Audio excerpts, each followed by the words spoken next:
अस्सलाम वालेकुम दोस्तों, आज 23 फरवरी और बुधवार का दिन है। सऊदी अरब की फटाफट ताज़ा बड़ी खबरों में आपका स्वागत है। सभी खबरें आपके लिए चुनी हुई और काम की है, तो वीडियो पर अंत तक बने रहिएगा। सभी खबरें बिना स्किप किए वीडियो को देखिएगा। इस वीडियो को पूरा देखने के बाद कमेंट में ये जरूर बताइएगा कि कौन सी खबर इस न्यूज बुलेटिन में हमें नहीं रखनी चाहिए थी, यानी कौन सी खबर आपके काम की नहीं थी। चलिए जल्दी से खबरों का सिलसिला शुरू करते हैं। तो न्यूज़ बुलेटिन की शुरुआत में एक गुड न्यूज़ आपको सबसे पहले दे दें। बीते दिन हमने बात की थी बहरीन के बारे में। बहरीन ने भी आरटीपीसीआर की शर्त खत्म कर दी, जो गेस्ट इंडिया से जाएंगे। अब खबर आ रही है यूनाइटेड अरब अमीरात से, तो यहाँ भी रैपिड पीसीआर टेस्ट की अब रिक्वायरमेंट खत्म कर दी गई है। ये देख सकते हैं, एयर इंडिया एक्सप्रेस का ऑफिशियल ये ट्वीट है, जो कि आपकी मोबाइल की स्क्रीन पर है। यानी दुनिया भर में आहिस्ता आहिस्ता जो एसओपीज है उनको नर्म किया जा रहा है, और जल्द ही हमें सऊदी अरब से भी इंशाल्लाह कोई गुड न्यूज़ देखने को मिलेगी।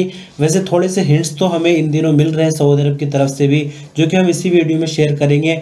लेकिन यूएई से साफ खबर आपके सामने है कि रैपिड पीसीआर टेस्ट की अब जरूरत नहीं पड़ेगी अगर कोई गेस्ट यूएई ट्रेवल करता है। सऊदी अरब के पासपोर्ट और इमिग्रेशन डिपार्टमेंट से खारजी वर्कर ने सवाल किया कि सऊदी अरब वापस आने से पहले मैंने एक डोज सऊदी अरब के अंदर लगवाई थी और दूसरी डोज अपने देश में लगाई है, तो क्या मैं सऊदी अरब डायरेक्ट आ सकता हूँ। सऊदी अरब के पासपोर्ट और इमिग्रेशन डिपार्टमेंट जज़ात का इस पर कहना है कि जिन लोगों ने सऊदी अरब में वैक्सीन की दोनों डोज लगाई है वो ही डायरेक्ट सऊदी अरब आ सकते हैं। लेकिन जिसने एक डोज सऊदी में लगवाई, दूसरी डोज अपने देश में लगवाई है, उनको भी क्वारंटाइन होना पड़ेगा। लेकिन उनके लिए क्वारंटाइन की पाबंदी 3 दिन है। लेकिन अगर किसी ने दोनों डोज ही सऊदी अरब में नहीं लगवाए तो उनको 5 दिन क्वारंटाइन होना पड़ेगा। और सऊदी अरब आने के लिए शर्त पीसीआर की भी है। साथ ही क्वारंटाइन के आखिरी दिन भी पीसीआर की रिपोर्ट करा जाएगी। अगर रिपोर्ट नेगेटिव आती है तो ही पीसीआर की पाबंदी खत्म होगी। यहाँ आपको एक चीज और बता दें कि सऊदी अरब पहुंचने के बाद क्वारंटाइन की पाबंदी जिस दिन खत्म होगी उस दिन अजनबी वर्कर को बूस्टर डोज भी लगाई जाती है, ताकि वो कोरोना से पूरी तरह सुरक्षित रहे। सऊदी अरब के किंग अब्दुल अजीज कल्चर सेंटर के तहत 7,000 लोगों की मौजूदगी में दुनिया के 20 सबसे महंगे ऊंटों पर रैली हुई है। दरअसल ये रैली बीते दिन की है, यानी यौम तासीस सऊदी अरब के फाउंडेशन डे यानी स्थापना दिवस के मौके पर हुई है। सबक वेब न्यूज के मुताबिक यौम तासीस पर ऊंटों पर सवार सऊदियों ने जो सऊदी अरब की ट्रेडिशनल ड्रेसेस है वो पहनी हुई थी। कुछ तस्वीरें इस हवाले से आपके सामने हैं, आप देख सकते हैं कि किस तरह से ऊंटों पर यह रैली हुई है।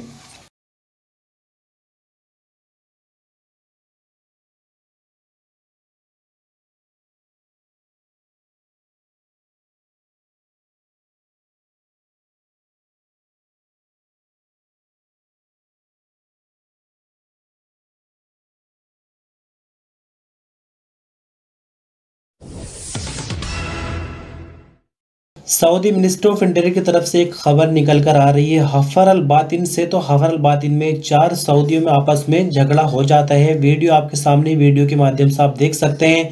झगड़ा किस वजह से हुआ है अभी तक ये तो पता नहीं चला, लेकिन पुलिस ने एक नए ही केस में इनको फिलहाल गिरफ्तार कर लिया। जैसे कि आपको अच्छे से मालूम होगा, सऊदी अरब में इस तरह से मारपीट आमतौर पर नहीं होती है। कोई मामला अगर होता है तो पुलिस को बुलाया जाता है और पुलिस ही मामले को सुलझाती है।